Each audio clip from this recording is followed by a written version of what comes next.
Bawat hibla ng kasaysayan ay may tinatagong liwanag. Sa channel na to, malalaman mo ang tunay na kwento. Mula sa simula hanggang wakas, ihanda ang sarili sa bagong kaalaman.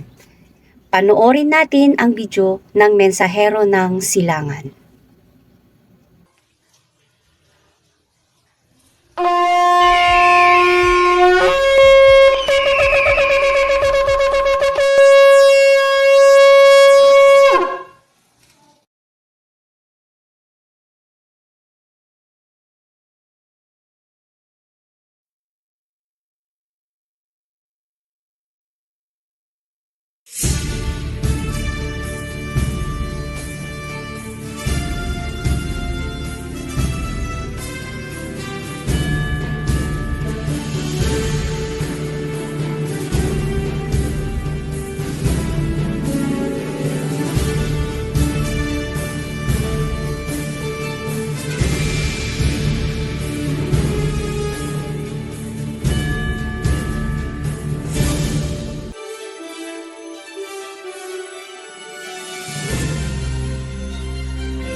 Masayang pagbati mga Oferians.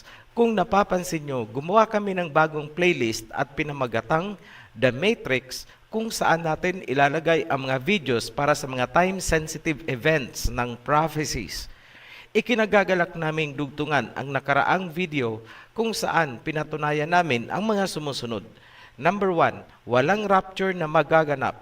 Number 2, walang aakyat sa langit upang magpahayahay sa loob ng 1,000 years. Number 3, ang ambisyong akyatin ang langit na trono ng Ama ay isang Luciferian doctrine. Balikan nyo na lang ang video kung hindi pa napapanood. Sa mga new subscribers, lagi naming ipinapayo na panoorin nyo ang The Guide para alam nyo ang tamang sunod-sunod ng panunuorin. Binasa namin ang mga posted comments sa nakaraang video at natawag ang aming pansin sa isang very specific na tanong, kailan daw ba mangyayari ang Great Tribulation para makauwi sila dito sa Pilipinas? Una sa lahat, wala pong ibinigay na specific year sa Biblia, ngunit may mga ibinigay na palatandaan ang Mesaya sa Matthew at ito ang pinag-combine natin sa sinulat ni Prophet Joel at Book of Revelation. I-present namin dito bilang tugon sa katanungan. Tawagin nating signal ang bawat yugto. Ito ang signal number 1, localized tribulations. Matthew chapter 24 verse 8 hanggang 9. All these are the beginning of sorrows. Then shall they deliver you up to be afflicted, and shall kill you, and ye shall be hated by all nations for my name's sake. Kasusuklaman kayo dahil sa aking pangalan. Nangyayari na po ito sa oras na magsimula kang tumangkilik sa tunay na pangalan ng Ama at ng Mesaya. Sino ang mauunang mag-persecute sa iyo? Family at mga kaibigan mo. Sa national level, religious groups. Lahat ay dahil sa pangalan ng Aba Yahweh at Mesaya Yahawashai. Sa verse 10, same chapter, and then shall many lose faith, and shall betray one another, and shall hate one another. Marami ang mawawala ng pananampalataya at kasusuklaman ang isa't isa. Ito ang dapat bantayan ng kawan. Posibleng ang inaakala mong kapatid sa pananampalataya ang mag-betray sa iyo. Nasusulat, mangyayari at nagsisimula na. Verse 11, and many false prophets shall rise and shall deceive many. Marami ang maglalabasang mga bulaang propeta para labanan ang katotohanan. Very true. Kitang-kita nyo ang mga false prophets. Noong lumabas ang OHC at naging popular, biglang nagbago ang mga ina-upload. Biglang gumaya. Nag-ala propeta na. Yan ang nakapaloob sa signal number 1. Dumako tayo sa signal number 2. Matthew chapter 24, verse 15 to 18, King James Version. When you therefore shall see the abomination of desolation spoken of by Daniel the prophet, stand in the holy place. Whoso readeth, let him understand.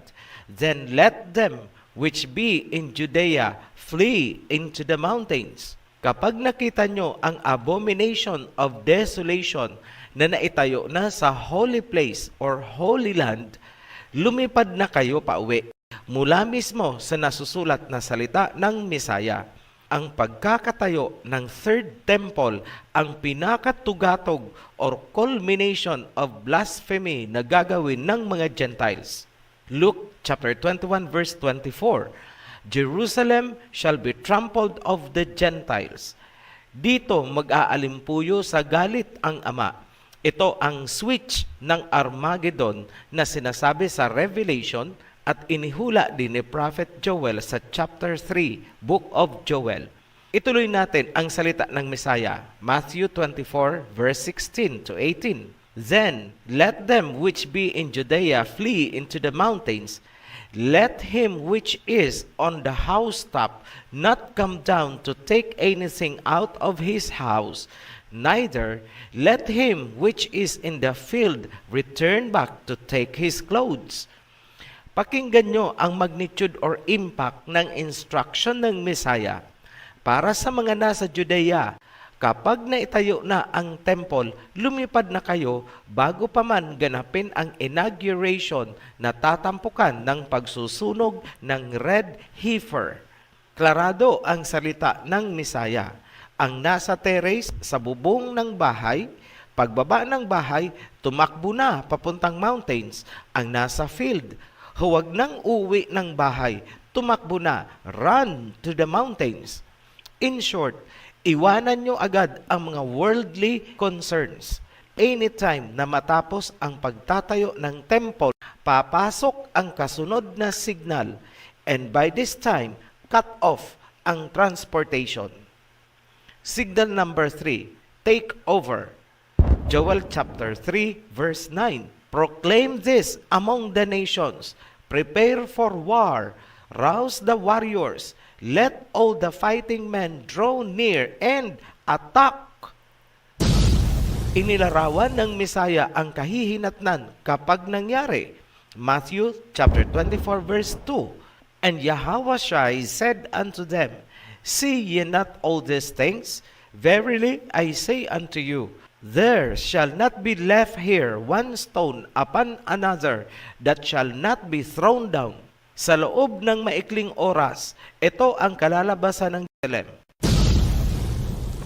Walang bato na mananatili sa ibabaw ng kapwa bato. Ang tanging makakapagdulot ng ganyang resulta ay ang mga kwitis, superlolo, bawang, at plapla na ipapaulan ng mga Shemites sa mga Gentiles. Alam nyo na kung ano ang tinutukoy natin dyan. Tumutugma ang nasusulat sa Joel chapter 3 at Revelation chapter 16 verse 12. Lulusob ang kings of the east.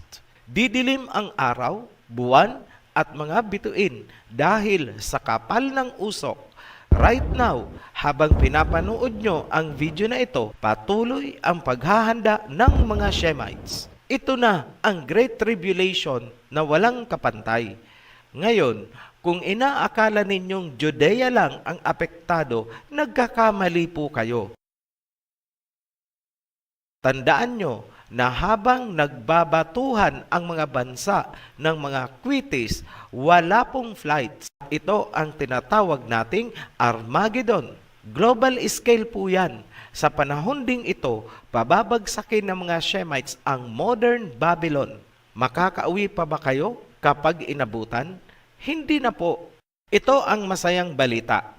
Sa panahong ito, kasama ng mga Shemites, si King Yahushua tulad ng nangyari noon sa panahon ni Joshua.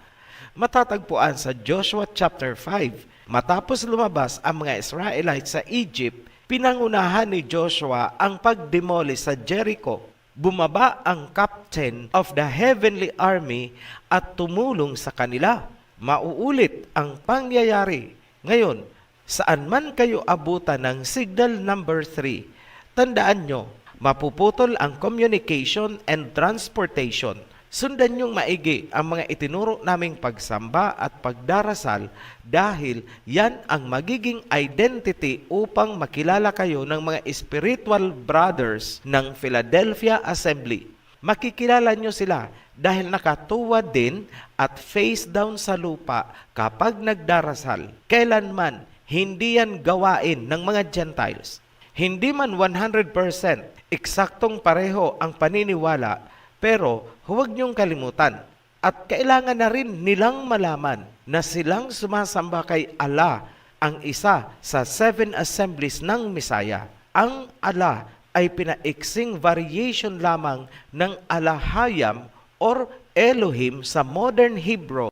Ang pagsusunog naman ng handog at pagtawag sa tunay na pangalan ng Ama at ng Misaya ay isang very unique na katangian ng Philadelphia Assembly. Yan lang ang natatanging paraan upang makilala nyo ang isa't isa saan man kayo abutan ng signal number 3. Ang pagsamba sa araw ng Sabath at mga kapiestahan ay malamang hindi na natin magagawa ng tama. Bakit? Kasi matatakpan ang buwan na ating basehan ng reckoning. Signal number 4, Millennium, 1,000 years of transition. Ang Armageddon ay matatapos sa pagkakadakip kay Satanas na igagapos or ikukulong sa bottomless pit. Dito huhupa ang pagbabatuhan ng mga bansa ng Kwitis, Superlolo, Bawang at Plapla. Mawawala ng kapangyarihan ang modern Babylon. Dahil sa pagkakadakip kay Satanas, tatahimik ang mga bansa. Ang pagkakaabalahan nila ngayon ay ang pag-recover dahil sa palitan ng mga Kwitis at Superlolo. Things like that. Everything will be in chaos.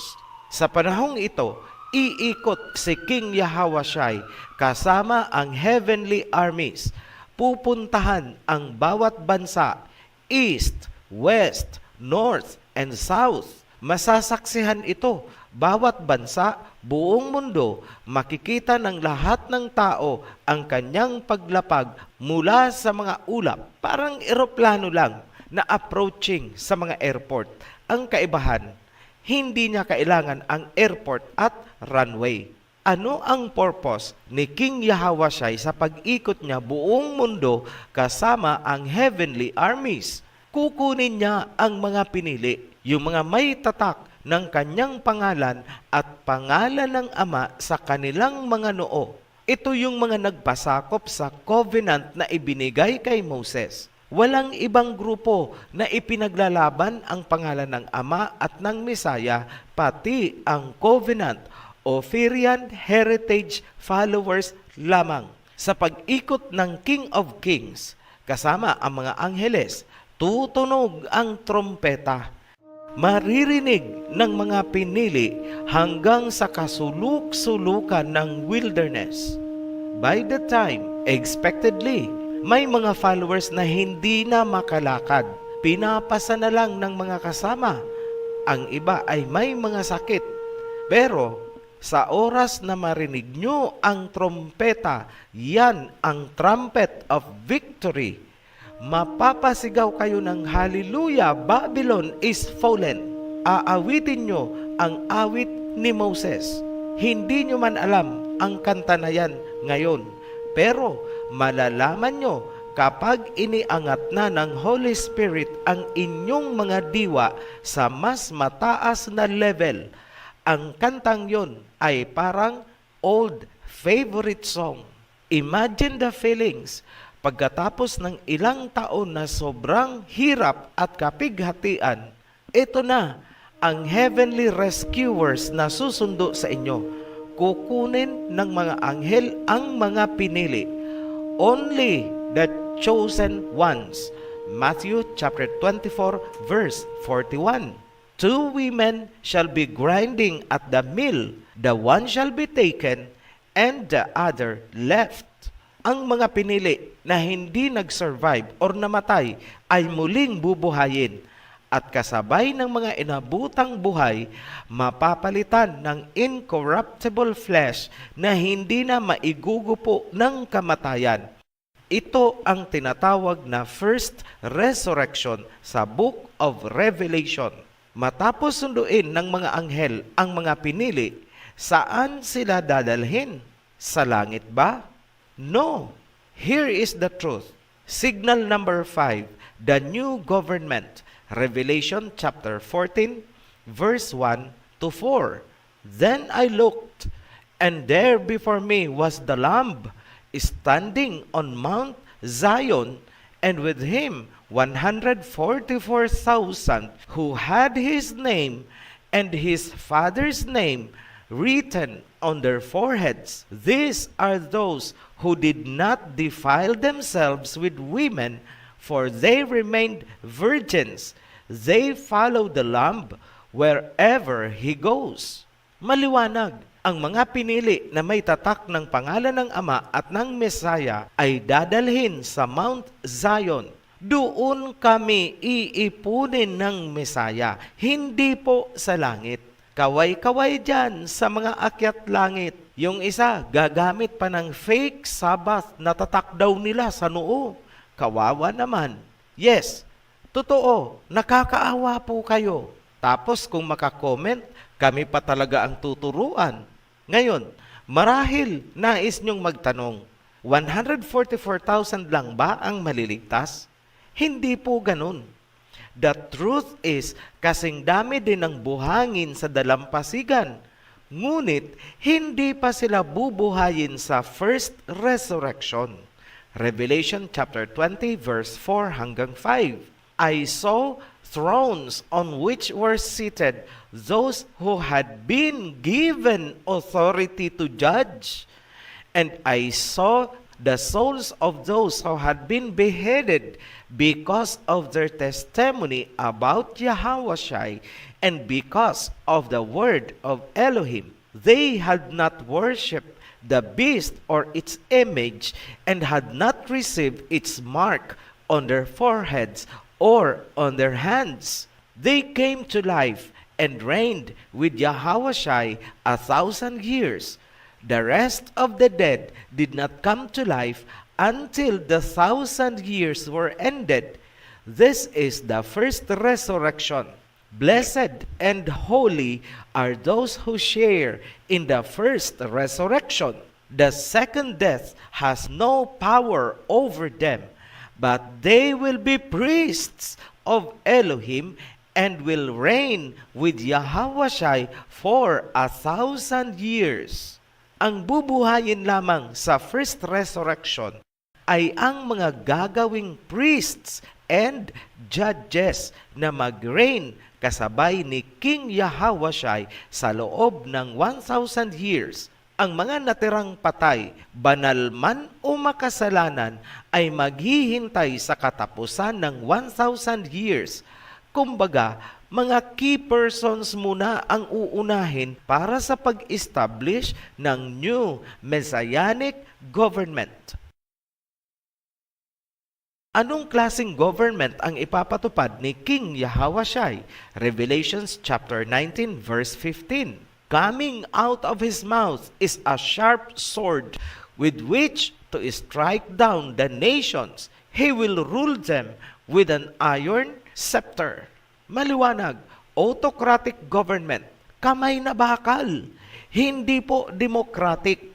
Sa panahong ito, mabubuo ang tribes ni Jacob. Ihahatid sila ng mga bansa sa Palestine alinsunod sa utos ni King Yahushua. Ito ang restoration of the fortune of Judah and of course ni Jacob ayon sa Joel chapter 3. Signal number 6, judgment of Satan. Pagkatapos ng 1,000 years, muling pakakawalan si Satanas at muli niyang tatangkain na linlangin ang mga bansa at muling agawin ang Holy City. Revelation chapter 20 verse 7 to verse 10. When the 1,000 years are over, Satan will be released from his prison and will go out to deceive the nations in the four corners of the earth, Gog and Magog, and to gather them for battle. In number, they are like the sand on the seashore. They marched across the breadth of the earth and surrounded the camp of Elohim's people, the city he loves.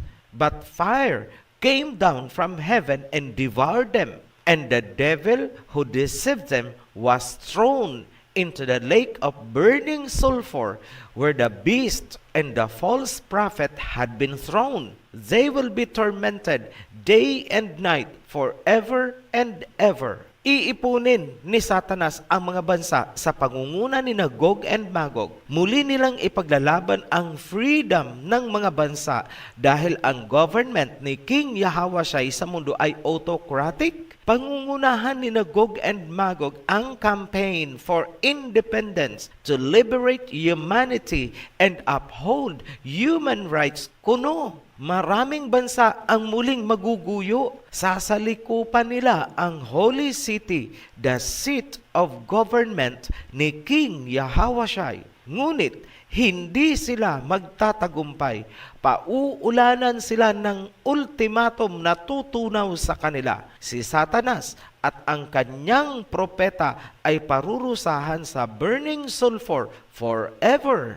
Signal number 7, second resurrection and final judgment. Revelation chapter 20, verse 11. Then I saw a great white throne and him who was seated on it. The earth and the heavens fled from his presence, and there was no place for them. Ipinakita ang puting trono at ang nakaupo doon ay isang napakamakapangyarihan, kaya inilarawan na kahit ang lupa at langit ay umiwas sa kanyang presence. Verse 12, And I saw the dead, great and small, standing before the throne, and books were opened. Another book was opened, which is the book of life. The dead were judged according to what they had done, as recorded in the books. At nakita ko ang mga namatay na humarap sa trono, at ang mga libro ay binuksan. At isa pang libro ang binuksan, the book of life. At ang mga patay ay nilitis or sinentensyahan ayon sa kanilang mga gawa na nakarecord sa mga libro. Kung may paglilitis at judgment na gagawin sa sangkatauhan, ibig sabihin may law na gagamitin. Dahil kung walang law na pagbabasihan, walang gaganaping paglilitis at judgment. Patunayan ko na may law na gagamitin sa final judgment kahit lumipas man ang langit at mundo. Matthew chapter 5 verse 18. For truly I say to you, until heaven and earth pass away, not an iota, not a dot will pass from the law until all is accomplished. Ayan malinaw na nasusulat. Lumipas man ang langit at lupa, ni isang guhit o tuldok sa law ay walang mawawala. Binding. At ngayon, sa huling panahon, yan ang gagamitin upang sentensyahan ang mga namatay. Verse 13, The sea gave up the dead that were in it, and death and Hades gave up the dead that were in them. And each person was judged according to what they had done. Klarado, ang mga tao ay huhusgahan, sisintensyahan ayon sa kanilang mga gawa. Kumusta mga Paulinian, mga Pablo followers? Nasaan na ang turo ninyo na saved by grace and faith alone ang magliligtas? Harapin nyo ang katotohanan. Lilitisin kayo according to the law. Mga pastor, nakakatulog pa ba kayo ng mahimbing gayong alam nyong marami kayong naipahamak? Sinabihan na namin kayo, si Pablo ay isang Pariseo. Siya ay apostol ng mga hintil. Hindi po tayo hintil. Bakit sunod kayo ng sunod kay Pablo?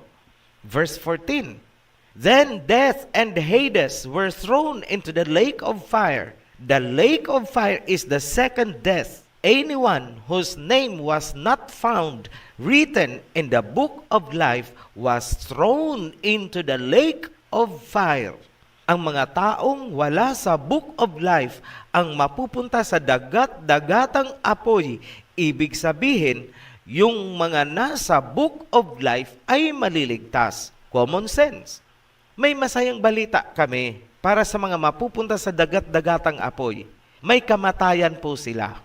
Meron din kaming masayang balita para sa mga bulaang propeta, pastor, tagapagturo. Meron din po kayong everlasting life. Yun nga lang, sa kumukulong asupre. Signal number 8. Pagkatapos ng final judgment, papasok tayo sa era of eternity. Ito na yung new heaven and new earth. Back to Eden. Ang katapusan ng mundo ay nasa simula. Revelation chapter 21, verse 1. Then I saw a new heaven and a new earth, for the first heaven and the first earth had passed away, and there was no longer any sea. Dalawang major event ang magaganap dito. Una, ibababa ang New Jerusalem. Verse 2. I saw the holy city, the New Jerusalem, coming down out of heaven from Elohim, prepared as a bride, beautifully dressed for her husband. Pangalawa, ilalabas ang tree of life. Revelation chapter 22, verse 1 to 2. Then the angel showed me the river of the water of life, as clear as crystal, flowing from the throne of Elohim and of the Lamb down the middle of the great street of the city.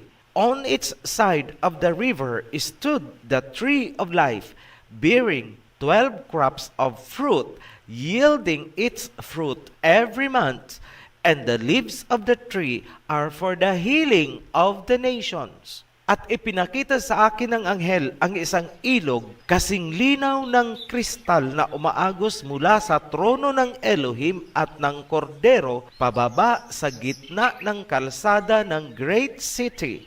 Sa bawat gilid ng ilog nakatayo ang tree of life na mamumunga ng 12 uri ng bunga. Ang dahon nito ay kagalingan ng mga bansa. Ang eternal life na hindi nakamit ni na Adam and Eve noon dahil sa kanilang pagkakamali ay makakamit natin dahil muling ibibigay ang tree of life. Ang katapusan ng panahon ang magbabalik sa atin sa simula, panahon ni na Adam and Eve. Maligayang pagbabalik sa Eden. Welcome back to Eden and to eternity. Para sa inyong mga nakakulong pa rin sa mga Babylonian religions, nasa inyo na lang talaga kung patuloy kayong magbubulag-bulagan, magbibingi-bingihan, at magmamaang-maangan. Muli kaming nagpapasalamat sa inyong mga patuloy na nagsusubaybay at sumusuporta sa Oferian Heritage Conservatory Channel. Sa mga nagre-request nga pala ng baptism, pakihintay lamang po ng saglit na panahon at yan ay inaayos na po ng ating mga volunteers. Para sa mga new subscribers, welcome to the channel. At para sa lahat, be blessed. Shalom. Maraming salamat sa inyong oras at bukas na kaisipan. Kung nakatulong ang video sa pagpapalalim ng inyong kaalaman, paki-like po at huwag kalimutan mag-subscribe para sa iba pang makapangyarihang mensahe. Hanggang sa muli.